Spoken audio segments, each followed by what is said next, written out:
ಪ್ರೀತಿಯ ವೀಕ್ಷಕರೇ ನಮಸ್ಕಾರ. ನಾನು ಮತ್ತೊಂದು ಸುದ್ದಿಯ ಮುಖಾಂತರ ನಿಮ್ಮ ಮುಂದೆ ಬಂದಿದ್ದೀನಿ. ಕೊನೆಗೂ ಕೇಂದ್ರ ಶಿಕ್ಷಣ ಸಚಿವ ಧರ್ಮೇಂದ್ರ ಪ್ರಧಾನ್ ರಾಜೀನಾಮೆ ನೀಡಿದ್ದಾರೆ. ಎಸ್ ವೀಕ್ಷಕರೇ, ಕಾಕ್ರೋಚ್ ಜನತಾ ಪಾರ್ಟಿ ನಡೆಸುತ್ತಿರುವ ಧರಣಿಗೆ ಮಣಿದು ಧರ್ಮೇಂದ್ರ ಪ್ರಧಾನ್ ಅವರ ರಾಜೀನಾಮೆಯನ್ನು ಕೇಂದ್ರ ಸರ್ಕಾರ ತೆಗೆದುಕೊಂಡಿದೆ. ಕಾಂಗ್ರೆಸ್ ಮತ್ತು ವಿಪಕ್ಷಗಳು ಧರ್ಮೇಂದ್ರ ಪ್ರಧಾನ್ ನಮ್ಮಿಂದ ರಾಜೀನಾಮೆ ಕೊಟ್ಟಿದ್ದಾರೆ ಅಂತೇಳಿ ಪ್ರಚಾರ ಮಾಡ್ತಿದ್ದಾರೆ. ವೀಕ್ಷಕರೇ, ನಿಮ್ಗೊಂದು ವಿಷಯ ತಿಳಿಬೇಕು. ಧರ್ಮೇಂದ್ರ ಪ್ರಧಾನ್ ಅವರು ರಾಜೀನಾಮೆ ನೀಡಿದ್ದಾರೆ. ಯಾತಕ್ಕಾಗಿ ನೀಡಿದ್ದಾರೆ ಎಂದು ಮೋದಿ ಅವರಿಗೆ ವಿವರವಾಗಿ ತಿಳಿಸಿದ್ದಾರೆ. ಯಾಕಪ್ಪ ಅಂದರೆ ಕಾಕ್ರೋಚ್ ಜನತಾ ಪಕ್ಷ ನಡೆಸುತ್ತಿರುವ ಧರಣಿ ಹಾಗೂ ವಿದ್ಯಾರ್ಥಿಗಳ ಭವಿಷ್ಯಕ್ಕಾಗಿ ನಾನು ರಾಜೀನಾಮೆ ನೀಡ್ತಾ ಇದ್ದೀನಿ. ಯಾಕೆಂದರೆ ಕಾಣದ ಕೈಗಳು ಮತ್ತು ಭಯೋತ್ಪಾದಕರು ಈ ಗುಂಪಿನಲ್ಲಿ ಸೇರಿ ವಿದ್ಯಾರ್ಥಿಗಳ ಭವಿಷ್ಯವನ್ನು ಹಾಳು ಮಾಡ್ತಾ ಇದ್ದಾರೆ. ನನ್ನಿಂದ ಸರ್ಕಾರದಿಂದ ವಿದ್ಯಾರ್ಥಿಗಳ ಭವಿಷ್ಯ ಹಾಳಾಗಬಾರ್ದು ಅನ್ನೋ ಒಂದೇ ಒಂದು ಕಾರಣಕ್ಕೆ ನಾನು ಇವತ್ತು ರಾಜೀನಾಮೆ ನೀಡುತ್ತಿದ್ದೀನಿ ಎಂದು ಧರ್ಮೇಂದ್ರ ಪ್ರಧಾನ್ ಅವರು ಮೋದಿ ಅವರಿಗೆ ತಿಳಿಸಿದ್ದಾರೆ. ಮೋದಿ ಅವರು ಸಹ ಅವರ ರಾಜೀನಾಮೆಯನ್ನು ಅಂಗೀಕಾರ ಮಾಡಿದ್ದಾರೆ. ವೀಕ್ಷಕರೇ, ಇಷ್ಟು ದಿನ ಧರ್ಮೇಂದ್ರ ಪ್ರಧಾನ್ ಅವರು ಯಾಕೆ ರಾಜೀನಾಮೆ ಕೊಟ್ಟಿಲ್ಲ ಅನ್ನೋದನ್ನು ನಿಮಗೆ ಗಮನದಲ್ಲಿಟ್ಕೊಳ್ಳಿ.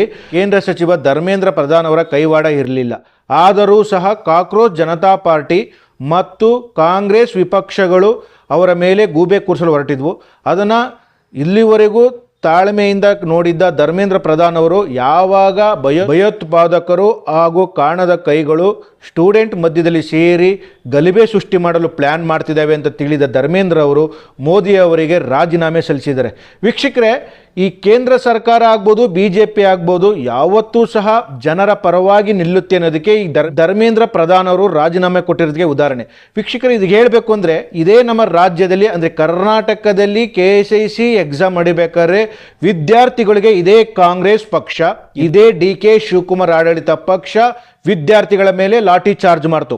ಇದೇ DK ಶಿವಕುಮಾರ್ ಮತ್ತು ಇದೇ ಸಿದ್ದರಾಮಯ್ಯನವರು ಹೋಗಿ BJP ವಿರುದ್ಧ ಹೋರಾಟ ಮಾಡಿದ್ರು. ಅಂದರೆ ಈ ನೋಡಿ, ಇಲ್ಲಿ KSIC ಎಕ್ಸಾಮ್ನಲ್ಲಿ ವಿದ್ಯಾರ್ಥಿಗಳ ಮೇಲೆ ಲಾಠಿ ಚಾರ್ಜ್ ಮಾಡಿದ್ರು. ಇಲ್ಲಿ ಕಾಂಗ್ರೆಸ್ ಸರ್ಕಾರ ಆಗಲಿ DK ಶಿವಕುಮಾರ್ ಆಗಲಿ ರಾಜೀನಾಮೆ ಕೊಟ್ಟಿಲ್ಲ. ಆದರೂ ಇವತ್ತು BJP ಸರ್ಕಾರ ಅದು ನರೇಂದ್ರ ಮೋದಿ ಸರ್ಕಾರ ಧರ್ಮೇಂದ್ರ ಪ್ರಧಾನ್ ಅವರ ರಾಜೀನಾಮೆ ಅಂಗೀಕಾರ ಮಾಡಿದೆ. ವೀಕ್ಷಕರೇ, ಒಂದು ವಿಷಯ ಹೇಳಬೇಕು. ಯಾವಾಗ ಭಯೋತ್ಪಾದಕರು ವಿದ್ಯಾರ್ಥಿಗಳ ಮಧ್ಯದಲ್ಲಿ ಸೇರಿ ಗಲಭೆ ಸೃಷ್ಟಿ ಮಾಡಲೇಬೇಕು, ಮತ್ತೊಂದು ಭಾರತ ದೇಶನ ಮತ್ತೊಂದು ಬಾಂಗ್ಲಾದೇಶ ಮಾಡಬೇಕು ಅಂತ ಪ್ಲ್ಯಾನ್ ಮಾಡ್ತಿದ್ರು, ಅದಕ್ಕೆ ಧರ್ಮೇಂದ್ರ ಪ್ರಸಾದ್ ಮತ್ತು ಮೋದಿ ಅವರು ಚೆಕ್ಮೆಂಟ್ ಇಟ್ಟಿದ್ದಾರೆ. ಧರ್ಮೇಂದ್ರ ಪ್ರಸಾದ್ ಅವರ ರಾಜೀನಾಮೆ ಪಡೆದು ಇದಕ್ಕೆ ಅಂತ್ಯ ಆಡಿದ್ದಾರೆ. ಕಾಕ್ರೋಚ್ ಜನತಾ ಪಾರ್ಟಿ ಇಲ್ಲಿಗೆ ಹೋರಾಟವನ್ನು ಸ್ಥಗಿತಗೊಂಡಿದೆ. ವೀಕ್ಷಕರೇ, ನಿಜವಾಗ್ಲೂ ಹೇಳಬೇಕು ಅಂದರೆ ಇದು ವಿದ್ಯಾರ್ಥಿಗಳ ಗೆಲುವು, ಬೇರೆ ಯಾರದು ಗೆಲುವಲ್ಲ. ಕಾಂಗ್ರೆಸ್ಸಿನ ಗೆಲುವಲ್ಲ, ವಿಪಕ್ಷಗಳ ಗೆಲುವಲ್ಲ, ಯಾರದು ಗೆಲುವಲ್ಲ.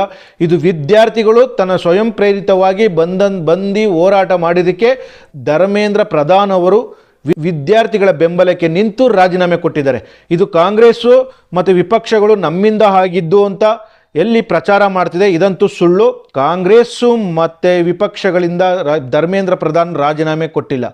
ವೀಕ್ಷಕರೇ, ಈಗ ಮೋದಿಯ ಅಸಲಿ ಆಟ ಶುರುವಾಗಿದೆ. ಏನಪ್ಪ ಅಂದರೆ, ಮೊನ್ನೆ ನಡೆದಂಥ ಗಲಭೆಯಲ್ಲಿ 2500 ವಿದ್ಯಾರ್ಥಿಗಳ ರೀತಿಯಲ್ಲಿ ಭಯೋತ್ಪಾದಕರು ಸೇರಿದ್ರಲ್ಲ, ಅವರನ್ನು ಮೋದಿ ಸರ್ಕಾರ ಈಗಾಗಲೇ ಗುರುತಿಸಿದೆ.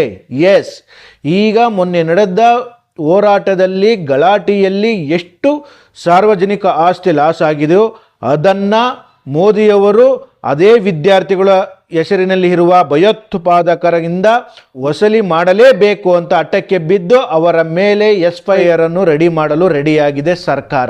ಯಾಕಪ್ಪ ಅಂದರೆ ವಿದ್ಯಾರ್ಥಿಗಳ ಗುಂಪಲ್ಲಿ ಈ ಭಯೋತ್ಪಾದಕರು ಬಾಂಗ್ಲಾದೇಶಿನ ಪ್ರಜೆಗಳು ಬಂದು ಸೇರಿ ವಿದ್ಯಾರ್ಥಿಗಳ ಮನಸ್ಥಿತಿಯನ್ನು ಹಾಳು ಮಾಡಿ ಮೊನ್ನೆ ನಡೆದಂಥ ಪೊಲೀಸ್ ಅವರ ಮೇಲೆ ಹಲ್ಲೆ, ಸಾರ್ವಜನಿಕ ವಾಹನಗಳ ಮೇಲೆ ಹಲ್ಲೆ, ಇದನ್ನೆಲ್ಲ ಅವರು ಮಾಡಿದ್ರು. ಇದನ್ನು ನರೇಂದ್ರ ಮೋದಿಯವರು ಮತ್ತು ಕೇಂದ್ರ ಸರ್ಕಾರ ಗಮನಿಸ್ತಾ ಇತ್ತು. ಈಗ ಧರ್ಮೇಂದ್ರ ಪ್ರಧಾನ್ ಅವರ ರಾಜೀನಾಮೆ ಆದ ಮೇಲೆ ನೆಕ್ಸ್ಟ್ ಸ್ಟೆಪ್ ಏನಪ್ಪ ಅಂದರೆ ಈ 2500 ಜನರನ್ನು ಗುರುತಿಸಿದೀವಲ್ಲ ಅವರನ್ನು ಹಿಡಿಯೋದು, ಅಂದರೆ ಹಿಡಿದು ಜೈಲಿಗೆ ಅಟ್ಟೋದು. ಎಸ್ ವೀಕ್ಷಕರೇ, ಇವರು ನಿಜವಾದ ವಿದ್ಯಾರ್ಥಿಗಳಲ್ಲ. ಯಾರು ವಿದ್ಯಾರ್ಥಿಗಳ ಗೆಟಪ್ನಲ್ಲಿ ಬಂದು ಗಲಾಟೆಗೆ ಕಾರಣಕರ್ತ ಆಗಿದ್ರು ಅವರನ್ನು ಮೋದಿ ಸರ್ಕಾರ ಸುಮ್ಮನೆ ಬಿಡುವುದಿಲ್ಲ. ಇದು ಈಗ ವಿದ್ಯಾರ್ಥಿಗಳಿಗೆ ಮತ್ತು ಕಾಕ್ರೋಚ್ ಜನತಾ ಪಾರ್ಟಿಗೆ ಸಿಕ್ಕಿದ ಜಯ ಅಂತಲೂ ಹೇಳ್ಬೋದು. ನರೇಂದ್ರ ಮೋದಿಯವರು ವಿದ್ಯಾರ್ಥಿಗಳಿಗೆ ಬೆಲೆ ಕೊಟ್ಟು ಧರ್ಮೇಂದ್ರ ಪ್ರಧಾನ್ ಅವರ ರಾಜೀನಾಮೆ ಪಡೆದಿದ್ದಾರೆ. ವೀಕ್ಷಕರೇ, ಇದರ ಬಗ್ಗೆ ನಿಮ್ಗೆ ಏನು ಅನಿಸ್ತು ಅಂತ ದಯವಿಟ್ಟು ಕಾಮೆಂಟ್ ಮುಖಾಂತರ ತಿಳಿಸಿ. ಪ್ರಿಯ ವೀಕ್ಷಕರೇ, ಸಿನಿಮಾ, ರಾಜಕೀಯ, ವಿಚಾರ, ವಿಮರ್ಶೆ, ಸಂದರ್ಶನ ಹಲವಾರು ವಿಷಯಗಳಿಗಾಗಿ ನಮ್ಮ ಆದಿಪುರುಷ ಸ್ಟುಡಿಯೋಸ್ ಚಾನೆಲ್ಗೆ ಸಬ್ಸ್ಕ್ರೈಬ್ ಮಾಡಿ. ಲೈಕ್, ಶೇರ್, ಕಮೆಂಟ್ ಮಾಡುವುದರ ಮೂಲಕ ನಿಮ್ಮ ಬೆಂಬಲ ವ್ಯಕ್ತಪಡಿಸಿ. ಮತ್ತೆ ಸಿಗೋಣ.